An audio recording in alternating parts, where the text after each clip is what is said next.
It took me 20 years of experience and trials and losses and money spent to tell you about what I'm about to go into right now, to learn that hard way. When I started in my business of construction and remodeling and all that stuff, and I hope that this helps you out if you're a contractor or even a business owner. I hope this kind of affects where you're at, because I had to learn the hard way.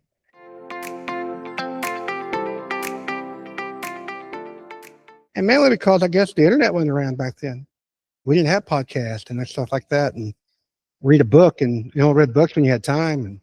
And I can watch a video now and like this, a few minutes and you're done and go on. But when I first started, I wanted to do everything by myself. I thought that was a good idea. Make a lot of money that way. You don't have to pay and share it with anybody. And that was short-lived. I was like, okay, maybe a year or two of that. And it's like, man, you can't do this all by yourself. Let's hire some stuff out, because I really hate drywall. I do hate drywall.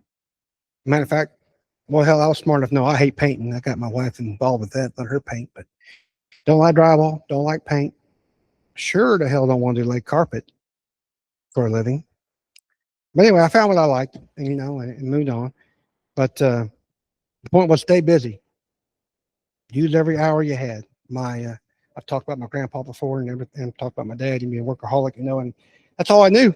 Work hard, work hard, work hard. And that worked until it didn't. Years went by, and as I got, and I say busier, I don't know if I got busier. I just sold more, got better at sales. But I realized that wasn't going to work out, and I, had to get a team, grow there.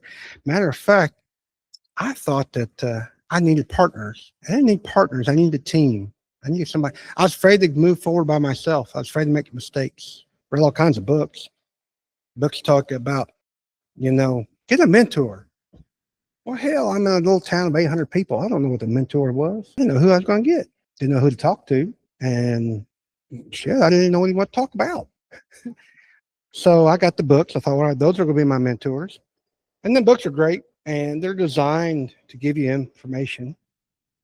They're not designed to hold you responsible, accountable. They're designed just to give you enough that you'll call that guy and hire him. And that's okay. But today we got information out the wazoo through YouTube, podcast. Hell, I found an app the other day that you can take a picture of a book and it'll read it to you. How it works, I have no idea. But it's amazing. But what I did figure out, that clarity beats motivation. And that took me a long time. And I don't know why. It took me a long time. It's just, and maybe some people already got there before I did. But it's clear. And I'll tell you what, I do know why. I had partners and they let me down. And that's okay. And there's nothing wrong with partnerships. It was me, either my choice of partners or my decision to let them make decisions that I was afraid to make, didn't know how to make. What I should have done is hired a coach, and hired the right coach. I've had a lot of coaches, and I didn't even have clarity in that, for that matter. Wasn't even clear. You got to hire a coach that is clear about what you want. They got to fit you, and you got to fit them. If you hire a coach and he's more than happy to take you on, don't even ask you questions, they just want your money. No. You want a coach that don't give a damn if you work for them or not, because they make sure that you're the right fit for them. So make sure if you get a coach, make it the right fit. Lord have mercy. I wish I had the money that I've wasted over the years. Just stupidity. When you get clarity, you're going to get those clear priorities of what you want, where you're going to go, what you're going to do. Does that mean that 5 years from now, those don't change? No, that's right. It's very possible. Back when I was younger, I always thought I wanted to live in a new house. Today, I don't think that. Well, nice new house be nice, but don't get me wrong. My priorities have changed, and yours will too. But know where you're going, have a plan, and move forward. Get that clarity. Your business, or your life for that matter, can only grow as fast as you do. And that's the problem, because if you're teaching yourself, or you're waiting on experiences or hard knocks to kind of train you, it's going to slow you down. It's going to cost you lots of money. A coach speeds that up. A coach, a mentor, whatever you call that person, a leader, an acquaintance, a friend, whatever that is, you want to call them, that has the experience that you've went through, the where you want to go. They've already, if they're willing to give you that information, whether you have to pay for it or not, or however I've heard those great stories of somebody took you under their wing. And that's awesome. I don't have any in my life that I'm aware of, but that's okay. Somebody take me under their wing, whether I'm paying for that chicken or not. What do you mean chicken? I have eggs. I grew up with chickens all my life. That mother hen takes their little babies in and they take care of them. Now that's a natural response from a chicken, but not necessarily from a human. And you might have to pay that boy, that woman, whoever it is, to take you under their wing, to teach you the ways. But if you get the right one, they're going to take care of you. Doing it by yourself, you're going to run into communication ceilings, boundaries. You're going to run out of confidence. Hell, you're going to be wondering what to do next. You need some guidance. Somebody's already been there, and that's what that person will do for you. What's something else I've learned over the years? Boy, this is a good one too, I think. That not every problem is yours to solve. I'm a problem solver. Somebody asked me one time, what's your title? I'm a problem solver. I like fixing problems. You know, some people don't want me to fix them. Now, you women out there, I love you to death and I love my wife. But sometimes she don't want me fixing her problems. She wants me to listen. Hell, I should be a better listener than a problem solver. But every now and then I love to say it's not my problem. And that's true. But sometimes I say that sarcastically because it really is your problem at the end of the day, especially when it comes to business. When your sub or your client, or whatever it is going to affect you. But be aware of what you need to fix. Be aware of what you need to listen to and understand. Be aware of what really isn't your problem. And obviously be aware of the things you need to fix. Be aware, since I'm on this roll right now, be aware of what needs to be fixed for the future because it could happen again. And if you figure it out, you don't have to worry about it. You know what to do next time. Better yet, if you figure it out, put it on a piece of paper, teach it to somebody else. That way that it comes up, they can handle it. You are never bothered. That's my goal. I want to train my team so well that I don't have to worry about another freaking problem. And if it is because I like solving problems, if I'm going to solve a problem, it's a new problem. Nothing pisses me off more if I got to deal with something I've already dealt with. And that should make you mad too. Why deal with something you've already dealt with? Hell, if it's going to have a problem, at least make it challenging. I learned this hard lesson. Your health is part of your business too. Now, we can talk about health all day long, and y'all probably heard my story, the enter die and all that good stuff. The point being is, if you're building this business and you want to turn it over to others, you got to be healthy to enjoy the time and the freedom and the money that you're creating. How many people have heard those stories? Those guys retire after 40 years of work and they die 2 weeks later. Matter of fact, guys, his name is Mike, and I won't go into who, but he worked hard, retired, and actually some say retired early, passed away of heart attack.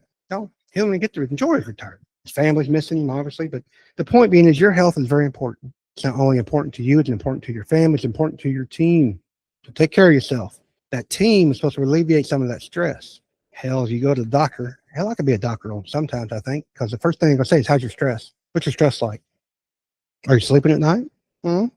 That's right. Sleep, stress, all that stuff affects. Now, we can get into food, and I'm not even going to talk about health, but you need crap, and the crap don't let you sleep well. It causes stress anyway. It causes that inflammation in your joints and so forth. The point being is you have to take care of you. And if you don't, your family's going to suffer, your health is obviously going to suffer, and your business is going to suffer. And if you're an employee, your career is going to suffer. Simple as that. On my final reflection, I kind of mentioned this earlier, man, you don't need a partner. And I have partners now today, and I'm not trying to, don't worry, Michael, I'm not trying to kick you out. The point being is, if you're going to have a partner, make sure it's a good one. Make sure your responsibilities are clear and to the point. Do the things that you do best and let them do the things they do best. Be open to one another. If you say, Chris, partner's not for me, and that's true. Partners aren't for everybody. But you definitely got to have a team. If you're going to have a team, you hire A players. That's what my coach taught me the other day. We were hiring. He said, Chris, you're going to expand. I said, yep, that's my goal. Is this person an A player? Yes, he is. And I learned the hard way. Matter of fact, one hire I did years ago, I did the math, cost me $16,000 over 3 months. And hell, that's $16,000 of hard money that I know of. And I was dealing with things later on, years later, not years later, about 6 months later of stuff that was, I would say, quoted incorrectly. Now, I'm not blaming them. I'm blaming myself because I let them A, come on, and B, I didn't check them good enough. And so I know it's more than 16,000. I brought people on as partners. And I'm not blaming those partners because I spent hundreds of thousands of dollars on mistakes I made, not the partners made, not anybody. I'm not blaming anybody but Chris G. Chris G made all those poor decisions. But you know, I'm here now talking about it. God brought me this far to share with you what I'm telling you today. And I hope you take this to consideration. Another reflection I had, don't jump so quick, Chris. I've been called a bull in a china closet because by God, I'll jump in 2 feet fast. But you know, some of that is because I don't want people to think I'm scared. Well, that's a dumb move, Chris. Slow down a little bit. Look at it. I'm going to jump in with 2 feet still once I made my mind up. But we're going to roll on because I hate standing still. What I want you to do, I want you to think clearly.